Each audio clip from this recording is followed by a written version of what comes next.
Selamat pagi dan salam sehat bagi kita semua.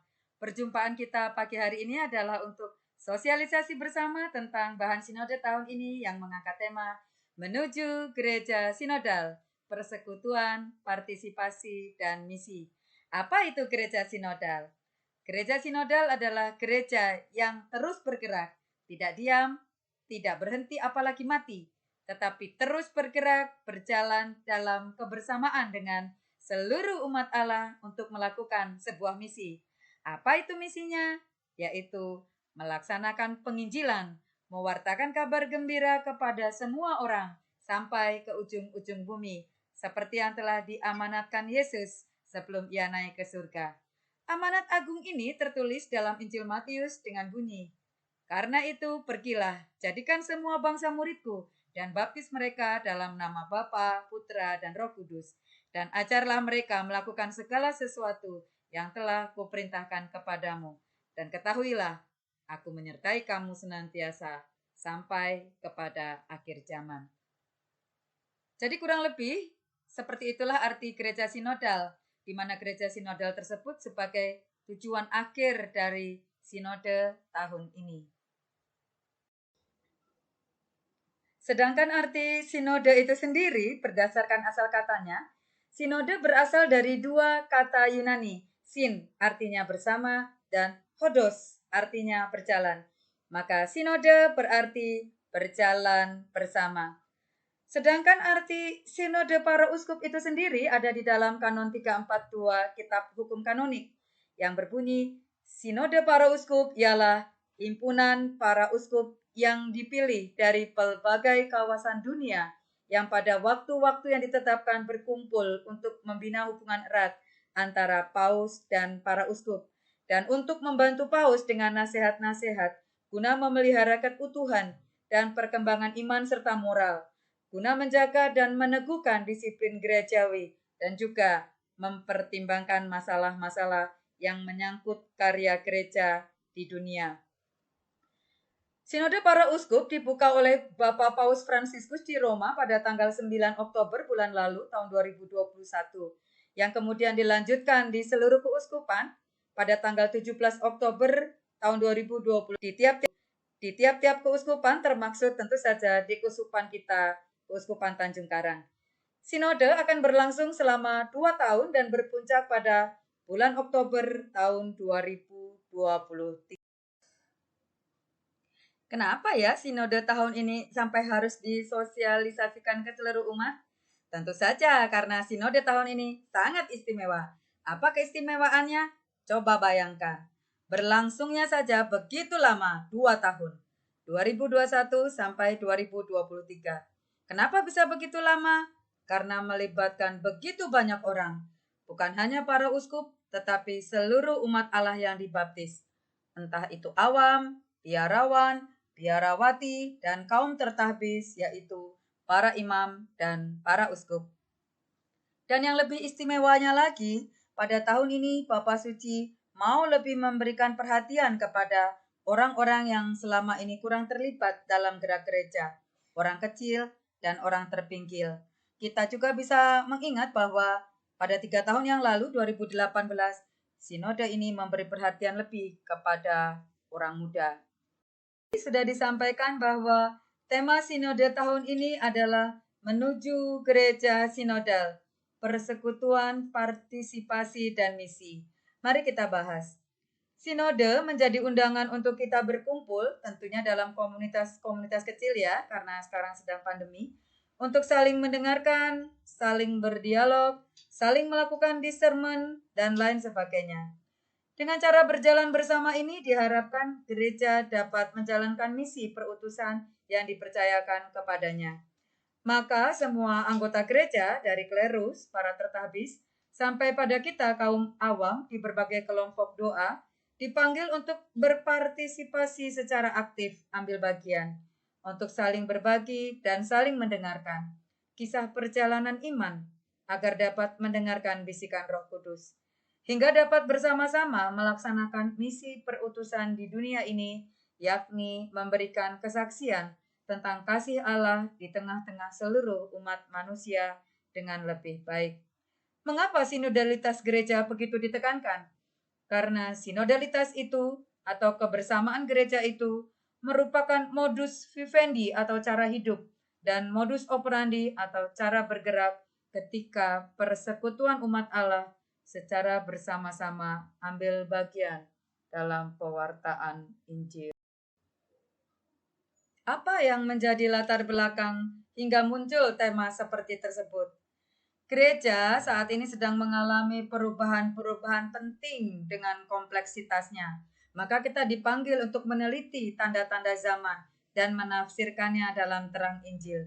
Tragedi COVID-19 telah menyadarkan kita bahwa kita berada di perahu yang sama, bahwa kemalangan seseorang pasti mempengaruhi orang lain. Kita diingatkan bahwa tidak ada keselamatan yang berdiri sendiri tetapi selalu melibatkan orang lain dan bersama orang lain. Gereja terpanggil untuk menemani perjalanan manusia, entah individu, entah komunitas, tanpa tentunya melepaskan kesadaran bahwa di dalam gereja sendiri masih banyak hal yang harus diperbaiki.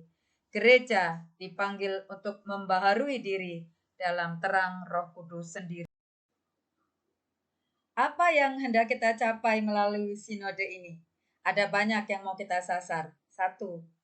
Jalan sinodalitas gereja. Gereja yang bergerak keluar. Gereja yang misioner. Gereja yang pintu-pintunya terbuka inilah yang sungguh-sungguh diharapkan Allah dari gereja milenial ketiga. Yang kedua, Tuhan Yesus sendirilah yang menyatakan bahwa dirinya sebagai jalan, kebenaran, dan hidup. Dan orang-orang Kristen inilah yang sejak awal disebut sebagai pengikutnya, pengikut Kristus, pengikut Sang Jalan. Yang ketiga, sinodalitas lebih dari sekedar perayaan pertemuan gerejawi dan sidang para uskup, atau sekedar sebuah administrasi internal sederhana di dalam gereja. Tetapi sinodalitas merupakan cara hidup yang khusus dari gereja Sang Umat Allah, yang menyatakan keberadaannya sebagai persekutuan ketika semua anggotanya berjalan bersama, berkumpul dalam pertemuan, dan mengambil bagian aktif dalam misi penginjilan. Yang keempat, Bapak Suci Paus Fransiskus sedang memanggil gereja untuk menemukan kembali sifat sinodal yang mendalam. Dan yang kelima, penemuan kembali akar sinodal ini akan mencakup proses belajar bersama dengan rendah hati. Bagaimana Allah memanggil kita menjadi gereja pada milenium yang ketiga. Nah, bagaimana cara kita untuk sampai pada tujuan sinode? Pertama-tama kita dipanggil untuk berkumpul, tentu dalam kelompok-kelompok kecil di sekitar kita, di mana hal ini akan menunjukkan persekutuan kita sebagai orang beriman.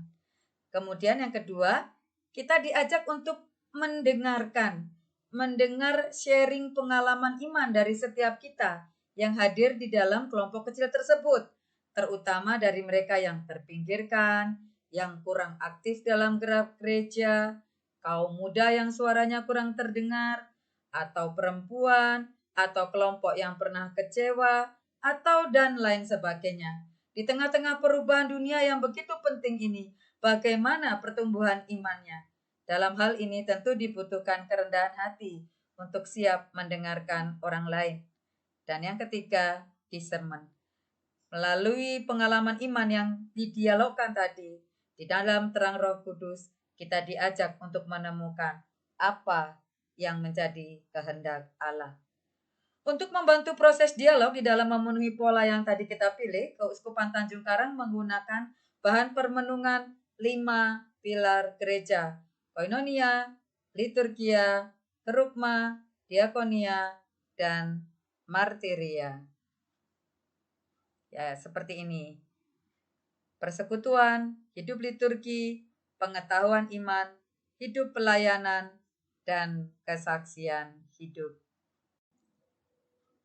Kita sudah melihat arti sinode, agenda sinode, apa keistimewaan dari sinode, apa tema sinode, apa latar belakang sinode, apa dari sinode ini, bagaimana cara yang dipilih untuk mencapainya, dan apa bahan permenungan serta langkah-langkahnya. Sekarang kita sampai pada yang terakhir, yaitu Apa makna logo sinode? Sebuah pohon besar, megah, penuh kebijaksanaan, dan bercahaya mencapai langit. Sebuah tanda vitalitas dan pengharapan yang mendalam mengungkapkan salib Kristus.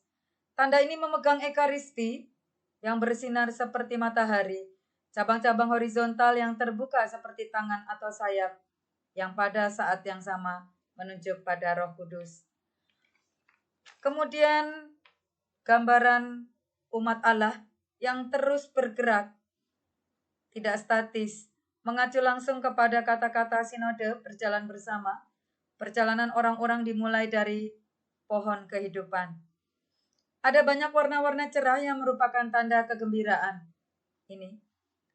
Tidak ada hierarki di antara orang-orang ini. Semuanya setara.